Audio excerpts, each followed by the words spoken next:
Why hello there. It's me, Lizard Overlord.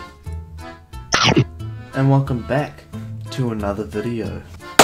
Right, Flat Earthers. I'm making another video of them. Here's an image of your typical Flat Earther. Last time I talked about a channel named Jubilee, who made a series called Middle Ground.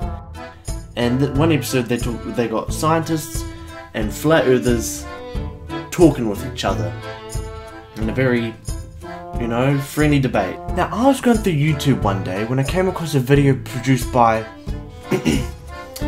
BuzzFeed, in which a man talks about, well, Flat Earth. Now, this video came out about 2 years ago, but to me it's still valid. Right, let's start the video. Since I was a child, I've been naturally inquisitive, questioning anything and everything that didn't quite make sense. Some of these theories I believe and some of these theories I don't. But some of them I do. Wait, is this guy a troll? One comment asked the same thing. I can't believe Freddie Mercury was a flat earther all this time. Pfft, we all know the Earth doesn't exist. The Earth is a square. Don't believe me? Go play Minecraft. A lot of people would have you believe the Earth is round. Sounds about right. What is the flat Earth theory? Well, the flat Earth theory posits, there we go, that the Earth is not a globe, as you have come to know it, but is in fact a flat disc-like shape. So let's go to the chalkboard in the Bedford Level experiment. Sir Samuel Burley Robotham, don't know if that's how it's pronounced, kicked off this whole flat Earth thing with the Bedford Level experiment. What he did is he started on a long river and he stood here, this is him, with a telescope. Boop, boop, boop, boop. And he had his friend in a boat ride a number of miles down the river. So this was what he was suggesting. Because of the curve of the globe, he shouldn't be able to see his friend after about 6 miles. The top of the sail should have been about 11 feet under his view, but instead, he saw his friend go like more than 6 miles. 9.65606 kilometers. Okay, so he talks about the Bedford Level experiment in which Samuel Burley Robotham just floats his friend down a river. So basically just to, disprove the curvature. And he stood here, this is him, with a telescope. But that kind of defeats the purpose of seeing it cross the curvature, because the whole thing in general is all about, it's more perspective. Because, for you to watch it go over the horizon, for it to go over the curvature, it depends on 3 things. The whole thing has 3 parts. Number 1, it all depends on the distance between you and the boat. Number 2, the height of your eyes, above sea level. And number 3, the boat's height. Right, let's continue. And this is where people kind of hit the wall on the flat Earth thing. Where's the edge? Wonderful question, I've got answers.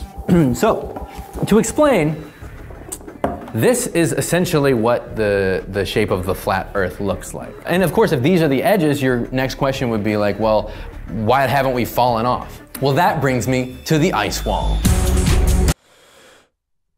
Oh no. Using my handy dandy modeling clay for children, I'm gonna explain. And so, this is what they believe it looks like. So you got your Canada, US, Mexico, there's South America in there, and then Russia, the other big old landmass. They believe that the Antarctic surrounds the Earth and keeps the water in between the ice mass, just like this. Honestly, seeing it like this, it's not so crazy. We understand the ice walls, we got all that figured out. You might say, what about the seasons? This has always been one of my favorite parts to a flat earther, like one of my favorite subjects is the whole season thing.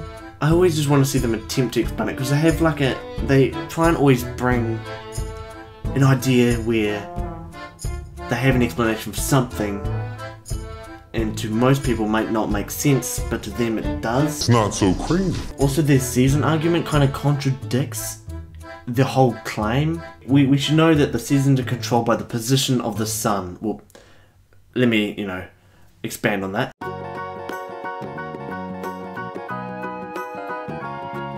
The The Earth spins on its axis and orbits around the Sun. The Earth is split into two regions, I guess you could say. We're at 0 degrees latitude, basically halfway between North and South Pole. There's an invisible line. The line is the equator which splits the Earth, with the north of the equator being the northern hemisphere, and the south of the equator being the southern hemisphere. No sh**.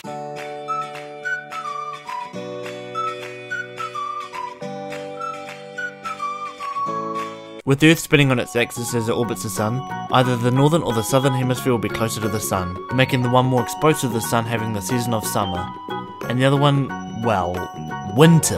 And when the Earth goes around 180 degrees on its course around the Sun, the seasons change, with the one that was summer now winter, and vice versa. However, when the Earth is passing the geometric centre of the Sun, it's between hot or cold, I guess you could say, in which autumn or spring, in which they're kind of like transformation months, which lead into hot or cold seasons. And when the Earth does pass the geometric centre of the Sun's disk, it's called an equinox. No, not that type of equinox, you silly goose. An equinox occurs 2 times in a year, one on the 20th of March and the other on the 23rd of September. Thank you guys for coming to my TED Talk. Now where was I? Oh yeah. So let's see how this guy explains how the seasons work. This is the most enjoyable part of the flat Earth theory. Hey look, we agree on something. It is actually suggested that the Sun spins around the Earth. I'm actually doing the opposite of that, but you know, give me a break, you can figure it out. The seasons changing when the Sun is closer and further from the Earth. And then he says, gravity is a hoax. Or in his case. So from what I've shown you, he says that the Sun rotates around Earth. He's also said that the Sun, you know, comes in and goes out from Earth. That's how seasons work. He also said that, you know, Earth is moving upwards. There's a magnet there and that Earth is moving upwards. In the flat Earth theory, the tides are not moved by lunar involvement. The tide shifts are connected to a magnet in the center of the Earth. And we all stay here, not because of gravity, but because the Earth and the Sun are constantly and ever moving upward, like a tower of terror that you can never get off. Also, in my last YouTube video, I mentioned that they explained that the Earth is a stationary plane, the Sun rotates around us, but they never explain where the other planets fit in. They make it sound like that, you know, the other planets don't exist to begin with. What shape would you say you think the Earth is? It appears to me to be a stationary plane. As opposed to the vastness of infinity of space, I would find it to be an ice plane where we have a localized sun in our environment.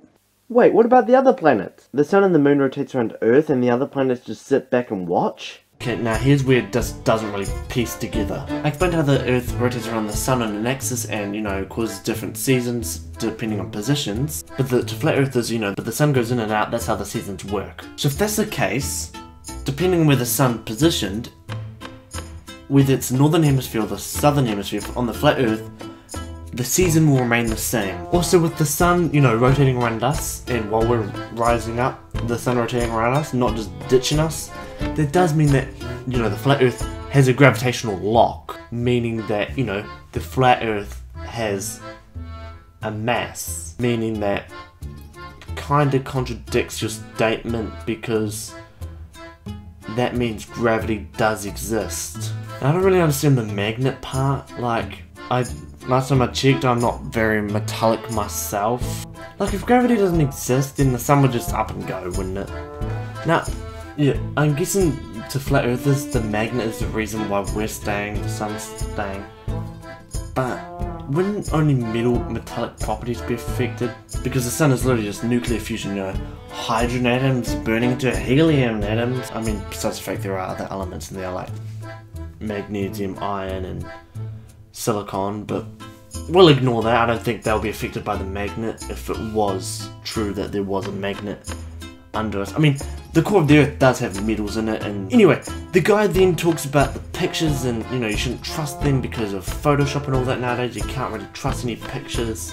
So you're saying, I've seen photos of the Earth. It looks like a sphere. It's very circular. Why haven't these flat Earth people seen the photos either?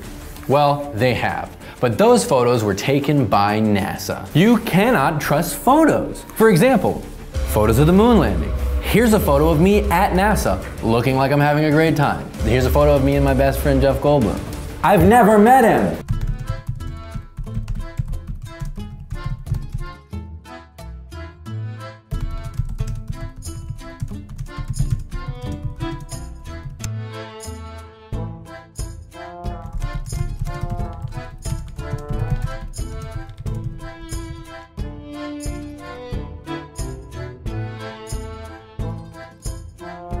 Then he talks about a guy that tries to shoot himself into the sky to prove that the Earth is flat. So if they're not gonna believe other people's photos, why don't they take their own? Well, they've tried. They don't even know what's underneath the Earth because they can't get outside of this ice wall to get a good pic. They have no idea. One man even tried to shoot himself into the sky to get a good photo of the circle. One thing I can 100% agree on with this guy is when he says this. But as Reading Rainbow always said, don't just take my word for it. Look it up yourself. Do the research on your own. Right, now we're at the end of the video. Thank you everyone for watching. Lizard Overlord, out.